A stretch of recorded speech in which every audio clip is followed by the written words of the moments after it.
Hello friends, I am Sarita Bhardwaj. I am assistant professor in NVGSM college. आज हम पढ़ेंगे set के बारे में कि मैथमेटिक्स का मतलब कि पहला ही शुरुआत जो बेसिक्स होती है हमारी वो सेट से शुरुआत होती है कि सेट होता क्या है। तो आज हम ये भी सीखेंगे कि भाई हम मैथ्स को अपनी इस लाइफ से मतलब कि मैथमेटिकल लैंग्वेज या कह देते हैं थ्योरेटिकल लैंग्वेज को कैसे हम अपनी रियल लाइफ में कनेक्ट करेंगे। तो आज उसके बारे में पढ़ते हैं। पहले हमें बेसिक्स पता होना चाहिए ना भी कि सेट की चीजें होती क्या है, तभी तो हम कनेक्ट कर पाएंगे। तो आज हम बेसिक नॉलेज लेंगे सेट की। सेट होता क्या है।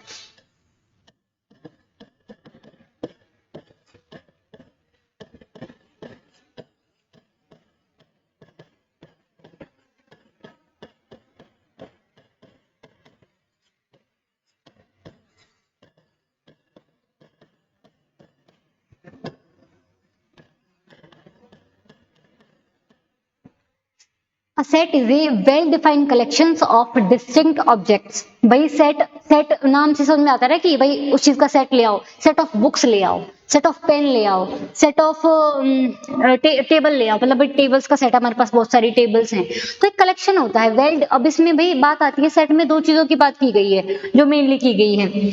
हमने यहाँ पे बात करी है क्या दो चीजें हैं वो कि भाई एक तो वेल डिफाइंड के बारे में हमने बात करी है और एक है हमारे पास डिस्टिंक्ट ऑब्जेक्ट्स की बात करी गई है। अब यहाँ पे बात आती है कि वेल डिफाइंड का मतलब होता क्या है। वेल डिफाइंड मतलब कि अगर किसी सेट में कोई चीज इंक्लूडेड है तो इसमें हमें ना कोई भी कंफ्यूजन नहीं होना चाहिए इस बात में कि भाई वो जो ऑब्जेक्ट है वो सेट के अंदर आएगा या फिर वो सेट के अंदर नहीं आएगा। मतलब कि no confusion related to that object that it should be in that set और नॉट। मतलब वेल डिफाइंड मतलब हमें पता होना चाहिए कि भाई वो चीज उसके अंदर होगी या फिर नहीं होगी। बात आती है डिस्टिंक्ट ऑब्जेक्ट्स की। अब एक ऑब्जेक्ट अगर हमने सेट में एक बार ले लिया तो उसको हम बार बार थोड़ी ना लेंगे। जैसे मैं बात करती हूँ, एक हमारे पास सेट है 1 2 3 4, एक ये सेट हो गया और एक सेट मैंने मान लिया है 1 2 2 3 3 4। अब भाई ए सेट और बी सेट, अब ये इस सेट में मैंने दो को दो बार लिखा है, तीन को दो बार लिखा है, तो भाई सेट में एक चीज एक ही बार आएगी। इसको दो को हम दो बार लिखें, तीन बार लिख लें या फिर एक बार लिख लें, हमें तो सेट में ये पता होना चाहिए ना कि हमारे पास सेट के अंदर है कौन कौन से एलिमेंट। तो हमारे पास एक सेट है जिसके अंदर चार एलिमेंट हैं 1 2 3 एंड 4 और जो बी सेट है इसमें में दो बार लिखने की जरूरत है नहीं, तो इसको एक ही बार लिखा जाएगा। तो बी को जो बी की रियल रिप्रेजेंटेशन है वो होगी 1 2 3 एंड 4। तो मतलब कि डिस्टिंक्ट ऑब्जेक्ट्स होंगे, एक ही ऑब्जेक्ट सेम नहीं होगा। ठीक है, अब बात आती है कि इसकी रिप्रेजेंटेशन कैसे होगी। भाई सेट को रिप्रेजेंट करने के लिए भी तो कुछ चीजें होंगी ना। भाई कैसे रिप्रेजेंट करते हैं। अब सेट रिप्रेजेंट से पहले हम सेट के कुछ एग्जांपल देखते हैं कि भाई सेट के क्या क्या एग्जांपल्स होंगे। मैंने पहले ही बताया है कि सेट एक वेल डिफाइंड कलेक्शन है ऑफ डिस्टिंक्ट ऑब्जेक्ट्स का। अब सेट में आते हैं, जैसे कि मैंने कह दिया ए सेट ऑफ अल्फाबेट्स, जो भी हमारे इंग्लिश में अल्फाबेट्स होते हैं तो वो तो फिक्स ही हैं। भाई हमें पता है अल्फाबेट्स हमारे कितने होते हैं। या फिर मैंने कह दिया कि सेट ऑफ वोवल्स, एक हमारे पास सेट है ऑफ वोवल्स का।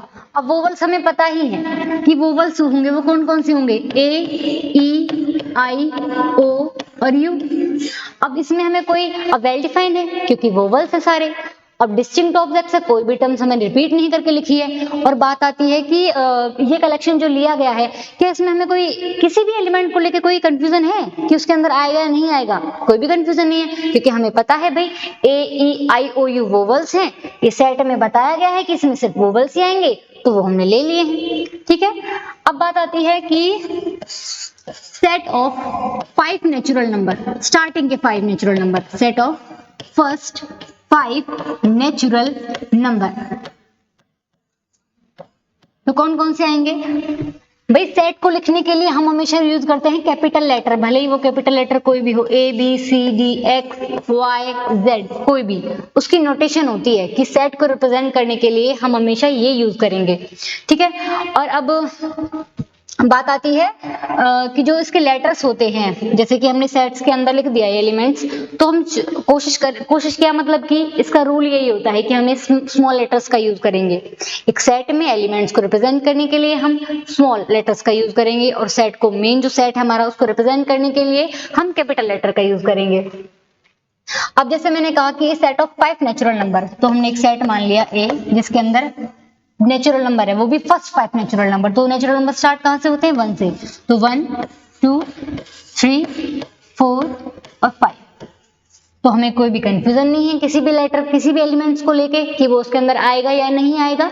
और हमारे पास वेल डिफाइंड कलेक्शन भी है, कोई भी एलिमेंट रिपीटेड नहीं है, क्योंकि हमने पहले ही कहा है सेट में कि उसमें कैसे एलिमेंट्स आएंगे, हमारे डिस्टिंक्ट ऑब्जेक्ट्स आएंगे। ठीक है, अब बात यहाँ पे ये आती है कि भाई हम किसको सेट कह रहे हैं। जैसे मैंने कह दिया ए सेट ऑफ ब्यूटीफुल पीपल, जैसे हमने एक सेट मान लिया, सेट ऑफ ब्यूटीफुल पीपल। अब मैंने कह दिया एक सेट बनाना है भाई मुझे कि कौन कौन से ऐसे लोग हैं, पीपल हैं जो ब्यूटीफुल हैं। अब ब्यूटीफुल के कोई मैंने डेफिनेशन तो बताई नहीं है कि भाई जो ऐसा इंसान है वो ब्यूटीफुल होगा। भाई किसी के नजरिए से कौन ब्यूटीफुल है, किसी के नजरिए से कौन ब्यूटीफुल है, तो कुछ मतलब हम कुछ कह नहीं पा रहे कि कौन होगा कौन नहीं होगा। तो ये कोई वेल डिफाइंड नहीं चीजें हैं। तो जो वेल डिफाइंड चीजें नहीं होती उसको हम सेट में नहीं लिखते, ये कोई सेट रिप्रेजेंट नहीं करेगा। ठीक है, अब बात आती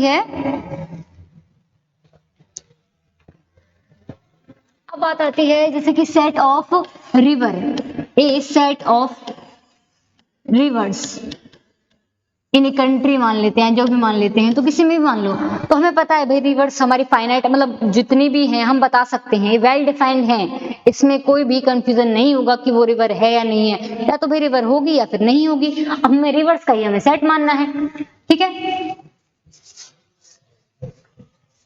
अब बात आती है कि रिप्रेजेंटेशन में हमने पहले ही बताया है कि कैपिटल लेटर का यूज करते हैं उसको रिप्रेजेंट करने के लिए, सेट को रिप्रेजेंट करने के लिए, और जो इसके एलिमेंट्स लिखे जाते हैं तो उसको हम करली ब्रैकेट का यूज करेंगे। जो जो एलिमेंट्स इसमें हैं, जैसे हमने माना था set of first 5 natural number, तो कौन कौन से थे इसमें? 1 2 3 4 एंड 5। जो जो एलिमेंट्स इसके अंदर हैं उनको हम कॉमा से सेपरेट करेंगे, करली ब्रैकेट का यूज करेंगे, ये हमारी रिप्रेजेंटेशन है। ठीक है, हम ये नहीं लिख सकते, अगर मैंने लिख दिया a इज इक्वल टू के 1 2 3 4 5, तो क्या सेट है? नहीं, सेट की रिप्रेजेंटेशन नहीं है, क्योंकि हम हमेशा करली ब्रैकेट का यूज करते हैं, इस इंटरवल का यूज हम नहीं करेंगे। अब उससे पहले हम देख लेते हैं कि मतलब फॉर्म क्या क्या है भाई, कब तो हम ऐसे लिख रहे हैं, कब कैसे लिख रहे हैं। रिप्रेजेंटेशन,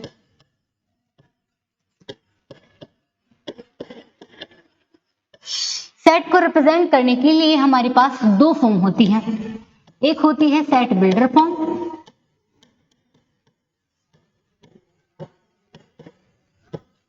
और दूसरी होती है हमारी roster form.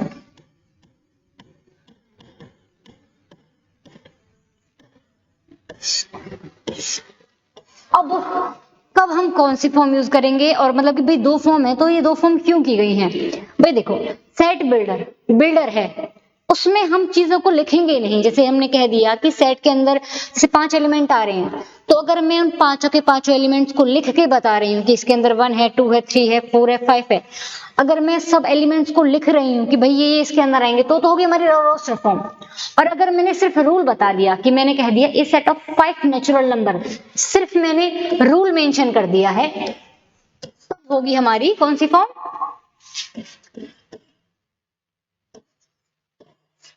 Set builder form. मैंने रूल बता दिया है, सिर्फ रूल बता दूं या फिर मैं कोई प्रॉपर्टी बता दूं कि भाई वो इस प्रॉपर्टी को सेटिस्फाई कर रहा है, तो वो सेट होगा। जिसमें हम सिर्फ प्रॉपर्टी बताएं, रूल बताएं, वो होती है हमारी सेट बिल्डर फॉर्म। और जिसमें हम चीजों को मेंशन कर दें, वो होती है हमारी रोस्टर फॉर्म। जैसे कि ए ई आई ओ यू, एक हमारे पास सेट है, सेट ऑफ वोवल्स। इसमें मैंने ये लाइन ना लिख के कि सेट ऑफ वोवल्स, मैंने बता दिया कि भाई वोवल्स हमारे 5 हैं, इनको मैंने सबको लिख दिया है, मेंशन कर दिया। अगर मैं हर एक एलिमेंट को पर्टिकुलरली मेंशन कर दूं और उसको करली bracket and each element is separated by comma, इस फॉर्म में अगर मैं लिखी जाएगी तो ये होगी हमारी रोस्टर फॉर्म। और रोस्टर फॉर्म का दूसरा नाम भी होता है टेबुलर फॉर्म। Tabular form. अब इसके लिए एग्जांपल की बात आती है कि भाई एक एग्जांपल लेते हैं हम कि भाई कब तो हम उसको ये कहेंगे कि वो रोस्टर फॉर्म है, कब हम कहेंगे कि वो सेट बिल्डर फॉर्म है। क्वेश्चन आएगा सेट ऑफ, हमारे पास एक सेट है, a set of first 2 even number,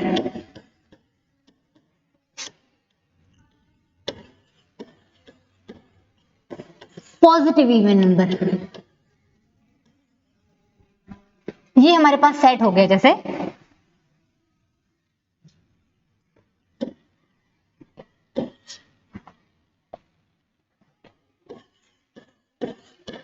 ठीक है, अब यहां पे मैंने ये लिखा set of first 5 even number, first 2 positive even number. यहां पे मैंने सिर्फ रूल बता रखा है कि भाई ये प्रॉपर्टी है, एक सेट के अंदर वो एलिमेंट्स आएंगे जो फर्स्ट 2 पॉजिटिव इवन नंबर हैं। तो सबसे पहले बात आती है कि इवन नंबर होते कौन से हैं? इवन नंबर आर दोज वो डिविजिबल बाय 2। ठीक है, और पहले दो, तो पहले भी पॉजिटिव की बात आती है तो 2 से शुरू कर लेते हैं हम। जैसे मान लिया 2 मान लिया, 4 मान लिया, 6 मान लिया, 8, ये सब मान लिया मैंने, तो मैंने पहले दो मान लिए, तो मैं ले लिया 2 4। ठीक है, first 2 positive even natural number, आसानी हो जाएगी समझने में। अब बात आती है कि इसको कौन कौन सी फॉर्म में मैं लिख सकती हूँ। अगर मैंने लिख दिया ये फॉर्म जो लिखी हुई है already, set of first 2 positive even natural number. सबसे पहली बात, सेट को रिप्रेजेंट करेंगे हम कैपिटल लेटर से। रूल मेंशन कर दिया मैंने कि भाई इसमें वो एलिमेंट आएंगे such that x is equal to 2n और n इज इक्वल टू 1 और 2। क्यों लिए मैंने दो एलिमेंट? क्योंकि मैंने पहले ही बता दिया कि भाई पहले दो एलिमेंट, तो दो एलिमेंट के लिए बात करी गई सिर्फ इतना आएगा कि ये प्रॉपर्टीज है, इसमें भाई ये एलिमेंट आएंगे जो इवन टर्म्स के इवन फॉर्म में हो और वो हमारे नंबर ये n इज इक्वल टू 1 2, क्योंकि जब मैंने n को 1 लिखूंगी तो 2 आएगा और 2 को लिखूंगी तो 4 आ जाएगा, मतलब दो एलिमेंट। अब इसकी टेबुलर फॉर्म होती है, तो रूल मेंशन कर दिया हमने, प्रॉपर्टी बता दी। अगर इसमें मैंने मान लिया n को अगर मैं 1 रखूं तो x की वैल्यू आएगी 1, ये 2 आएगी इसकी वैल्यू। अगर मैंने n को 2 रखा तो 2 2 जा 4, तो ये हो गई। यहाँ पे सिर्फ मैंने प्रॉपर्टी बताई है, यहाँ पे मैंने बता दिया है कि ये भाई सिर्फ ये दो एलिमेंट हैं जो इस प्रॉपर्टी को सेटिस्फाई कर रहे हैं। ठीक है, ओके। अब उससे पहले हमें कुछ नोटेशन सीख लेते हैं कि भाई मैथमेटिकल में भी कुछ लैंग्वेज होती है, तो उसके बारे में।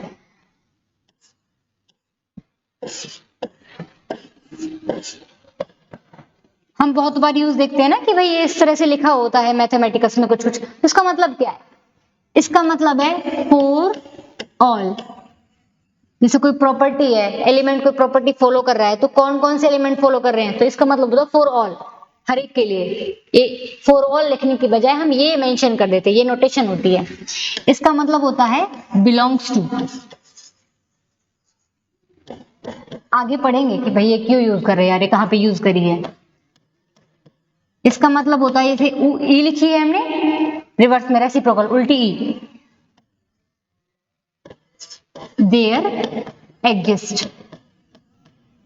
और ये जो इसे नोटेशन यूज करते हैं, इसका मतलब होता है सच दैट, या फिर कभी कभी हम ऐसे भी लिख देते हैं कॉमा लगा के फिर ये, इसका मतलब भी सच दैट होता है।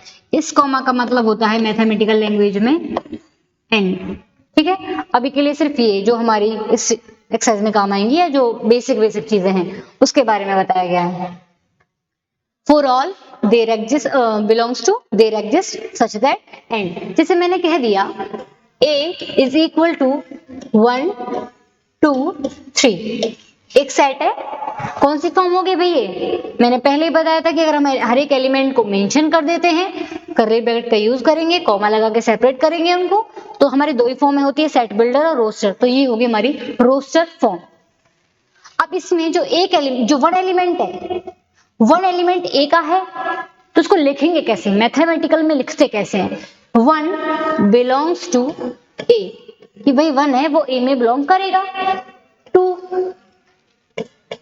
क्या टू ए में है? तो भाई है, तो हमने लिख दिया टू बिलोंग्स टू ए। ऐसे मैं फोर की बात कर लेती हूँ, क्या फोर जो नेचुरल नंबर है, क्या फोर हमारा ए सेट में है?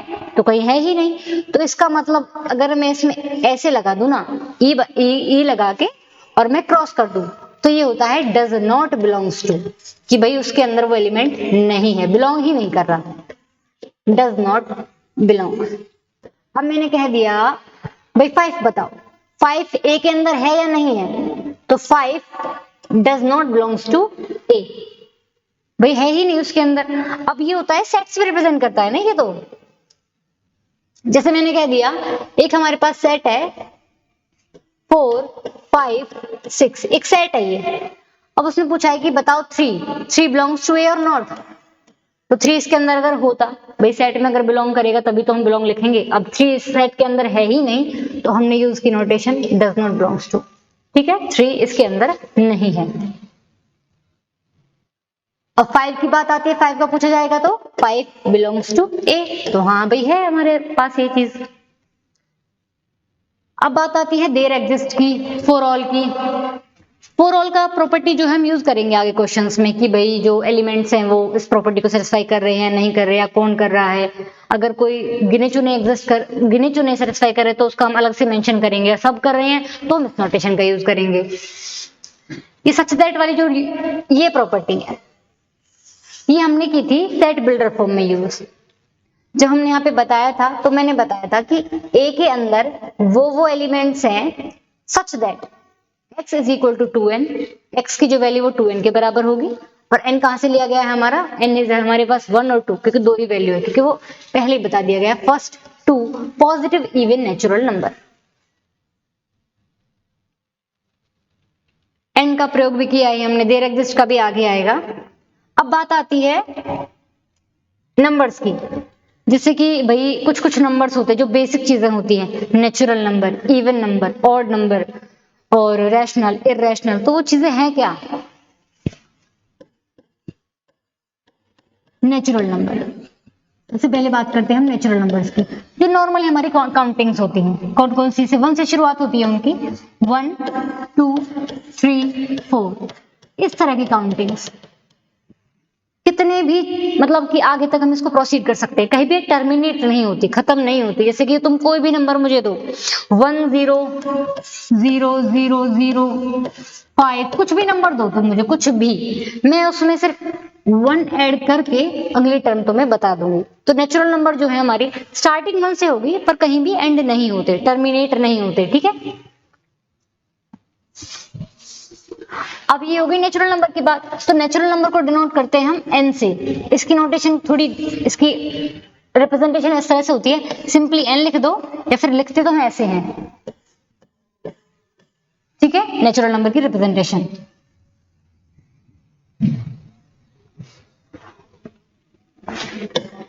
ये हो गई नेचुरल नंबर। अब अगर इन नेचुरल नंबर्स में सिर्फ हम एक नंबर और ऐड कर दें, 0, अगर 0 से स्टार्टिंग होती जाए तो ये बन जाते हैं हमारे होल नंबर। होल नंबर अगर 0 से शुरू होता है, सिर्फ 1 से शुरू होते हैं तो नेचुरल नंबर। अब बात आ गई पॉजिटिव काउंटिंग्स, हमारी हो गई। अगर पॉजिटिव काउंटिंग्स में अगर नेगेटिव वाली चीजें आ जाए, जैसे कि हमारे पास ये रिप्रेजेंटेशन होती है लाइंस की, यहाँ से 1 शुरू हुआ, 1, ये 2, ये 3, ये वैल्यू तो देखो आ गई, 0 भी हमने इंक्लूड कर लिया तो होल नंबर बन गया। अब ये गिनतियां जो ये नेचुरल नंबर्स हैं, नंबर्स अगर नेगेटिव में आ जाएं, जैसे कि -1, -2, -3, तो ये सब मिला के, और ये भी चलती जाएंगी -∞ तक, तो इन सबको मिला के जो बनता है 0 positive natural number, negative natural number. Negative natural number जैसे कोई चीज होती नहीं है, वो हम बस उसी के लिए पढ़ने की, उनको हम क्या कह देते हैं, उनको फिर हम मिला के इंटीजर्स कह देते हैं। तो जो करें इसमें -1 -2 चलता रहेगा, ये कहां तक, -इन्फिनिटी तक, और ये कहां तक जाएगा, इन्फिनिटी तक। तो इन सबको मिला के क्या बन जाता है हमारा, इंटीजर्स। और इंटीजर्स की नोटेशन है क्या, इंटीजर्स को हम डिनोट करते हैं z से, ठीक है। अब बात आती है हमारी कि भाई हमारा नेचुरल नंबर हो गया, होल नंबर हो गया,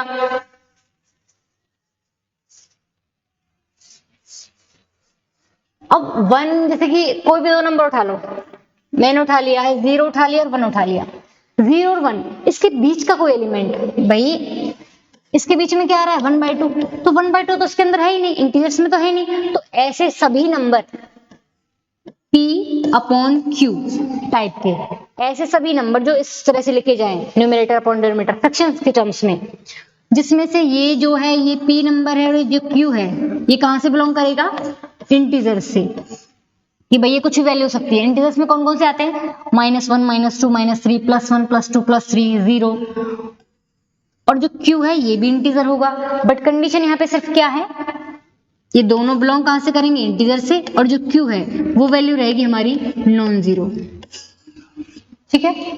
तो ऐसे नंबर P/Q की फॉर्म के जिसमें डिनोमिनेटर नॉन जीरो होगा हमारा, और दोनों वैल्यू कहां से ली गई हैं, इंटीजर से ली गई हैं, तो इस तरह की जो रिप्रेजेंटेशन होती है, कोई भी नंबर इस तरह की फॉर्म में लिखा जाए तो उसको कहते हैं हम रैशनल, और रैशनल को डिनोट किससे करते हैं हम, Q से।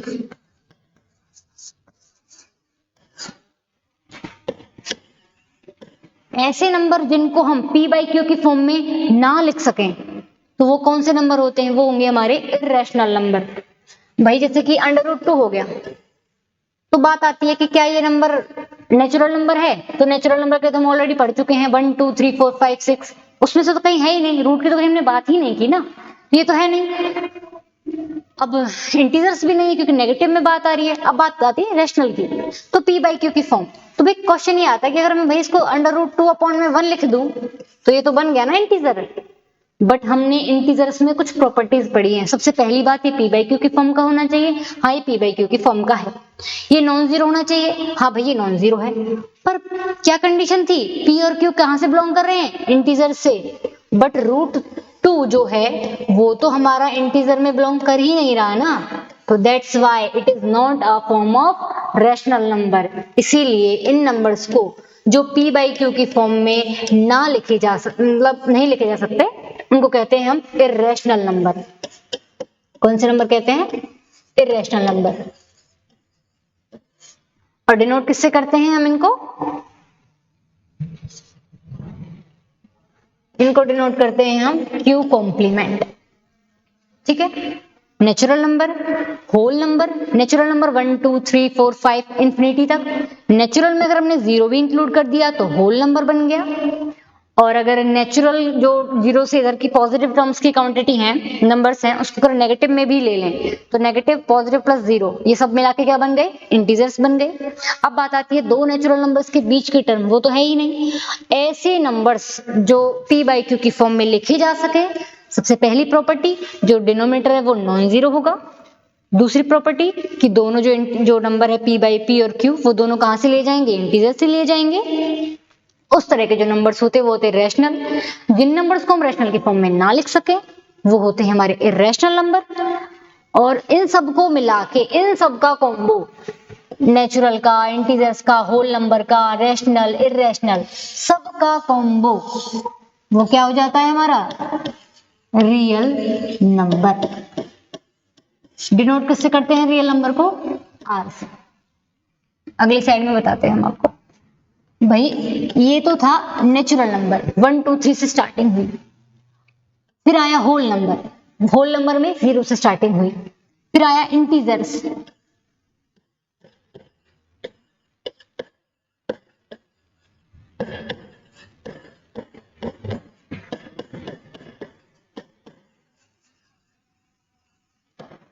फिर आया रैशनल P/Q की फॉर्म वाले, फिर आया इर्रेशनल जो P/Q की फॉर्म में ना लिखे जा सके। एक तरह से इसका मतलब होता है Q कॉम्प्लीमेंट, Q कॉम्प्लीमेंट, मतलब रैशनल नहीं होंगे, बाकी सब कुछ होगा। मतलब इरेशनल, और इन सबको मिला के जो बनता है उसको कह देते हैं हम रियल नंबर। तो ये नंबर्स पढ़ने जरूरी थे, सेट्स की थ्योरी में, मतलब सेट थ्योरी में आगे काम आते हैं, तो ये तुम्हें पता होनी चाहिए कि भाई चीजें होती क्या क्या है। तो हम कहाँ पहुंचे थे, हमने क्या पढ़ा था, सेट पढ़ा था, सेट की रिप्रेजेंटेशन पढ़ी थी कि set builder form, roster form. अब बात ये आती है कि सेट्स को रिप्रेजेंट जैसे हमने कर दिया कि तो भाई कौन कौन से सेट्स हमारे होंगे, तो जो रूल को फॉलो करते हैं, तो मैंने कौन सा बताया जो रूल को फॉलो नहीं करता हो, set of beautiful people, set of good people, set of bad people. तो bad people, good people, beautiful people, इनको हम अपने हिसाब से नहीं बता सकते ना कि भाई कौन सा होगा कौन सा नहीं होगा, तो ऐसे उसमें कोई कंफ्यूजन नहीं होना चाहिए एलिमेंट्स का। अब बात आती है कि भाई सेट में भी, सेट के भी तो टाइप्स होंगे ना कि उनके एलिमेंट्स को हम बता पा रहे हैं या नहीं बता पा रहे। तो सेट्स के दो टाइप होते हैं, एक होता है हमारे पास फाइनाइट सेट और दूसरा होता है हमारे पास इनफाइनाइट सेट।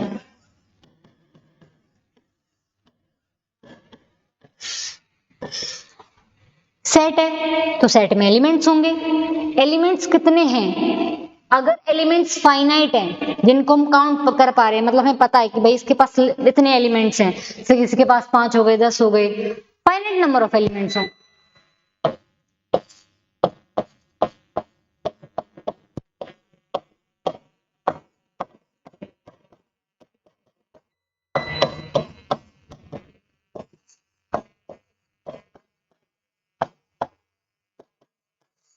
ऐसा सेट जिसके पास फाइनाइट नंबर ऑफ एलिमेंट्स हों,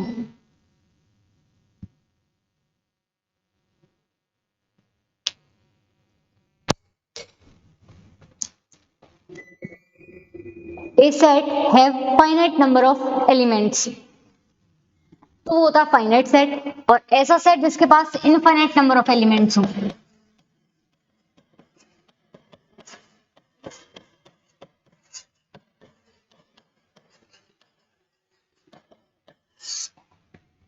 जैसे हमने एक सेट माना था, सेट ऑफ वोवल्स, तो कौन कौन से आए थे इसमें, ए, ई, आई, ओ, यू, 1 2 3 4 5। इस सेट के पास भाई कितने एलिमेंट है, हमारे पास 5 एलिमेंट हैं। तो फाइनाइट नंबर ऑफ एलिमेंट जब हो जाए तो होता है फाइनाइट सेट। अब बताते हैं इनफाइनाइट का मतलब क्या है। भाई इनफाइनाइट का मतलब है कि चलते ही जा रहे हैं वो, जैसे नेचुरल नंबर्स हो गए, स्टार्टिंग हो गई कहां से, 1 से, खत्म कहां हो रही है, खत्म ही नहीं होगी, चलती ही जाएगी। इवन नंबर्स हो गए भाई 2 4 6 8 या -2 -4, तो जो काउंटिंग्स, मतलब जिनको हम काउंट ना कर सके, जो फाइनाइट नंबर में ना हो, जैसे कि सेट ऑफ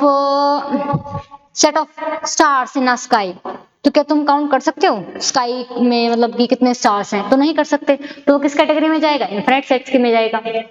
हमने कह दिया कि set of hairs on your head, तो तुम भाई बाल हैं वो गिनना शुरू करो, क्या तुम कर पाओगे, उनको गिन पाओगे क्या, तो वो भी इनफाइनाइट में होगा, भी काउंटिंग करनी शुरू होंगी, पर इनफाइनाइट नंबर्स में है वो। Set of real numbers, set of rational numbers, जो जिनकी काउंटिंग्स जो फाइनाइट ही ना हो अपने आप में।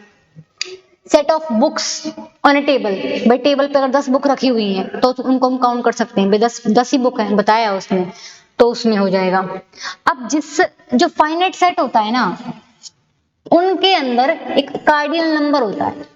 अब बात आती है कि कार्डिनल नंबर है क्या, तो कार्डिनल नंबर की बात करते हैं हम सिर्फ फाइनाइट सेट्स में। कार्डिनल नंबर का मतलब ये है उस सेट के अंदर कितने एलिमेंट्स हैं।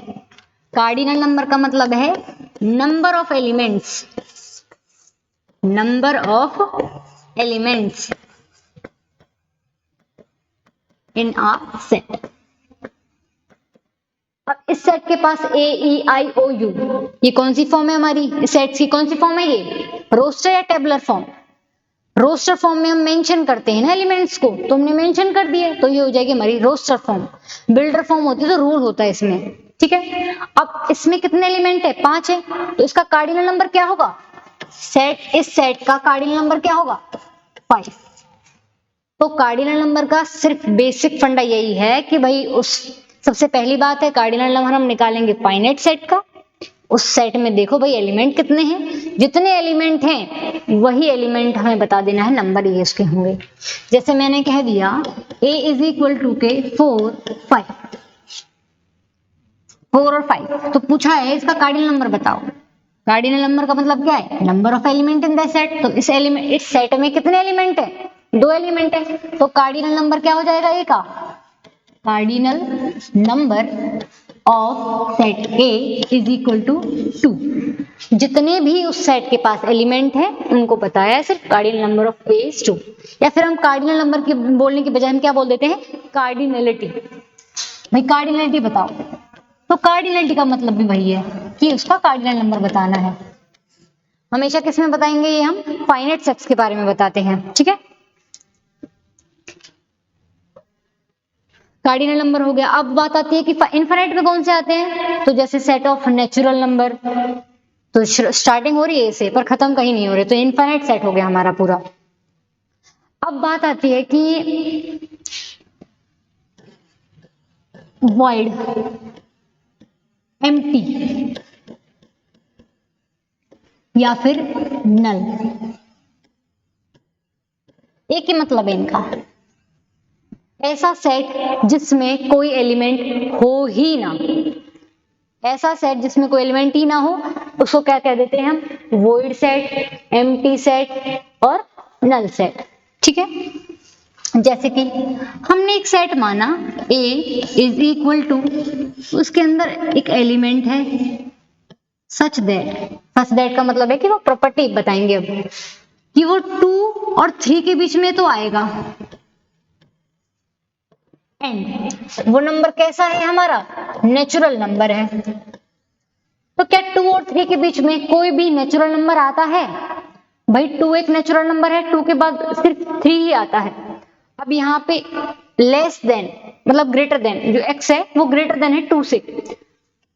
नेचुरल नंबर यहाँ पे 1 हो गया, यहाँ पे 2 हो गया, यहाँ पे 3 हो गया। 2 है नहीं, क्योंकि देखो ये साइन, ये लेस देन इक्वलिटी, ये ग्रेटर देन इक्वलिटी। कोई भी नंबर अगर किसी नंबर से कम है तो इसका मतलब होता है स्ट्रिक्टली लेस देन। इक्वलिटी जहां आ जाए तो वो नंबर इक्वलिटी भी होगा। जैसे कि हमने कह दिया 2 less than equal to x। x जो है वो 2 से बराबर भी हो सकता है और बड़ा भी, तो इक्वलिटी वाले साइन में हम इसको भी इंक्लूड करते हैं, ये भी आएगा। और अगर इक्वलिटी का साइन अगर नहीं लगा हुआ तो वो नहीं आएगा। तो यहाँ पे जो है 2 नहीं है इंक्लूडेड, 2 भी नहीं है 3 भी नहीं है। 2 और 3 के बीच में ऐसा नंबर है जो नेचुरल नंबर है। तो क्या 2 और 3 के बीच में कोई नंबर है ऐसा जो नेचुरल भी हो? नहीं है। तो इस a के पास ऐसा कोई एलिमेंट है ही नहीं, तो a इज इक्वल टू के 5। क्योंकि मैथ्स में हमारा क्या होता है कि जो नंबर्स अगर हम 0 लिखते हैं ना यहाँ पे, तो 0 को अपने आप में एक एलिमेंट है, तो मैथमेटिकल में कुछ भी नहीं, तो मतलब हम पाई के रूप से डिनोट करते हैं। इसको हम ऐसे भी लिख सकते थे, a इज इक्वल टू के सिंपली दिस, जिसके अंदर कुछ है ही नहीं सेट के अंदर, ठीक है। ये होता हमारा वॉइड, एम्प्टी, नल, तीनों की बात बराबर ही है। अब इसकी कार्डिनलिटी पूछी जाए कि बताओ भाई इस सेट की कार्डिनलिटी क्या है। कार्डिनलिटी कह सकते हैं या फिर क्या कह सकते हैं हम? Cardinal number. कार्डिनल नंबर का मतलब होता है उस सेट के अंदर कितने एलिमेंट हैं। तो क्या इस सेट के अंदर कोई एलिमेंट है? नहीं है भाई, इसके अंदर कुछ है ही नहीं, तो कार्डिनल नंबर हो जाएगा इसका 0। एक सेट के अंदर अगर एलिमेंट ही नहीं है तो उसकी कार्डिनलिटी क्या हो जाएगी? 0। वहीं पे अब हमारी बात आती है सिंगलटन सेट। सिंगलटन नाम से ही समझ में आ रहा है, सिंगल, एक ऐसा सेट जिसके पास सिर्फ एक एलिमेंट हो। Set contains only one element। ऐसा सेट जिसके पास सिर्फ एक एलिमेंट हो वो होता है हमारा सिंगलटन सेट। जैसे मैंने कह दिया a is equal to 2, set है, कौन सी फॉर्म है ये? सेट बिल्डर रोस्टर, तो ये रोस्टर फॉर्म है। बात आती है फाइनाइट है या इनफाइनाइट? भाई फाइनाइट सेट है। जहां फाइनाइट की बात आ गई वहां पे हम कार्डिनलिटी की बात ऑलरेडी कर सकते हैं। तो कार्डिनल नंबर का मतलब होता है उस सेट के अंदर एलिमेंट्स कितने हैं। तो इस सेट के अंदर कितने एलिमेंट है? सिर्फ 2। तो एलिमेंट कितने हैं काउंटिंग में? सिर्फ एक ही तो एलिमेंट है ना इसके पास। अब जैसे ये बात आती है a इज इक्वल टू 5 9 8। इस सेट के अंदर कितने एलिमेंट है? 1 2 3 एलिमेंट है, तो इसका कार्डिनल नंबर क्या हो गया? 3। इसका कार्डिनल नंबर 1। तो ऐसे सेट जिनका कार्डिनल नंबर सिर्फ 1 हो, इसके पास 3 एलिमेंट है। 3 एलिमेंट होते ही क्या ये हमारा सिंगलटन सेट होगा? तो ये सेट हमारा सिंगलटन सेट नहीं है, ये हमारा सिंगलटन सेट होगा। जैसे अब इसकी तो रोस्टर फॉर्म हो गई, अब हम एक सेट बिल्डर फॉर्म मान लेते हैं। A इज इक्वल टू, एक एलिमेंट ले लिया भाई, वो प्रॉपर्टी सेटिस्फाई कर रहा है, 2 है लेस देन 4, और कहां से लिया गया है वो हमारा? x belongs to natural number. 2 और 4 के बीच में 2 3 4 नेचुरल नंबर्स की बात की जा रही है। 2 और 4 के बीच में एक नेचुरल नंबर, तो कौन सा नेचुरल नंबर है? सिर्फ 3 तो आएगा। तो इस सेट के अंदर कौन सा एलिमेंट आ जाएगा? A is equal to 3। Finite set है, इस सेट के अंदर कितना एलिमेंट है? सिर्फ एक ही एलिमेंट है, कौन सा? 3। तो इसकी कार्डिनलिटी क्या होगी इसकी? सिर्फ 1। जिस सेट की कार्डिनलिटी 1 हो, जिस सेट के पास सिर्फ एक ही एलिमेंट हो, वो होता है हमारा सिंगलटन सेट। ठीक है, अब बात आती है यहाँ पे कि भाई सिंगलटन हो गया, और एक अब आगे बात आती है भाई, खाली के बारे में पढ़ लिया कि भाई जिसके अंदर कुछ है ही नहीं तो वो तो वर्ड हो गया, जिसके अंदर सिर्फ एक है वो हमारा सिंगलटन सेट हो गया। अब बात आती है इक्वल एंड इक्विवेलेंट सेट। सिर्फ इक्वल और इक्विवेलेंट आज पढ़ लेते हैं, मतलब एक और इक्विवेलेंट और एक होता है इक्वल।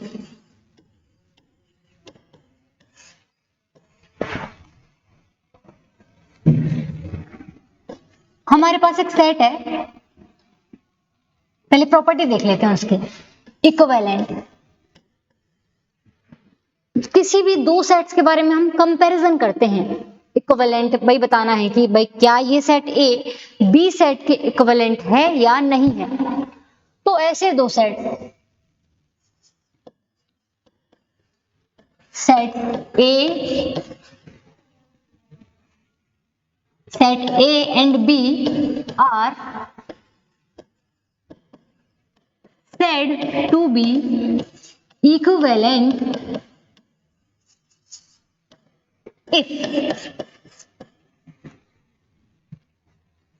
जब वो ये प्रॉपर्टी सेटिस्फाई करें, if they have same cardinal number। किसी दो सेट्स के बारे में बात कर रहे हैं कि क्या ये सेट ए बी सेट के इक्विवेलेंट है या नहीं है। तो सिर्फ हमें एक चीज देखनी है, नंबर ऑफ एलिमेंट्स। उस सेट के पास कितने नंबर ऑफ एलिमेंट्स हैं, उस सेट के पास नंबर एलिमेंट्स कितने हैं। अगर वो दोनों सेम हुए तो हम कह देंगे कि ये सेट्स हमारे इक्विवेलेंट हैं, अदरवाइज नहीं है। जैसे ए हमने मान लिया है 1 2 3, बी हमने मान लिया है सी डी ई एफ, सी हमने मान लिया है एक्स वाई जेड, डी हमने मान लिया है 1 4 2 6। इक्विवेलेंट बताना है हमें, तो सिर्फ हम पहले कार्डिनल नंबर देखेंगे। इसका कार्डिनल नंबर कितना है, मतलब कि सेट्स के अंदर नंबर ऑफ एलिमेंट्स कितने हैं, 3 है, 1 2 3, तो इसका कार्डिनल नंबर कितना आ गया, 3 आ गया। अब भाई number of elements he cardinal number होता है। इस सेट के अंदर कितने एलिमेंट है, 1 2 3 4, तो इसका कार्डिनल नंबर कितना हो गया 4। एक्स वाई जेड कितने एलिमेंट है इसके पास, 3, तो इसका कार्डिनल नंबर क्या हो जाएगा 3। 1 4 2 6 4 एलिमेंट है, तो इसका कार्डिनल नंबर क्या हो जाएगा 4। इसके पास भी 3 एलिमेंट है, इसके पास भी 3 एलिमेंट है, तो हम कह देंगे ए जो है इक्विवेलेंट सेट है किसके, सी के। भाई ए और सी के पास सेम नंबर ऑफ एलिमेंट है, तो इक्विवेलेंट हो गया सी के। और बात आती है बी और डी की, तो बी के पास भी 4 एलिमेंट है और डी के पास भी 4 एलिमेंट है, तो बी इक्विवेलेंट हो गया डी के। इक्विवेलेंट की बात कहीं भी आ जाए तो सिर्फ हम कार्डिनल नंबर देखेंगे। अब बात आती है इक्वल सेट्स की। इक्वल सेट्स में हम दोनों चीजें देखेंगे, कार्डिनल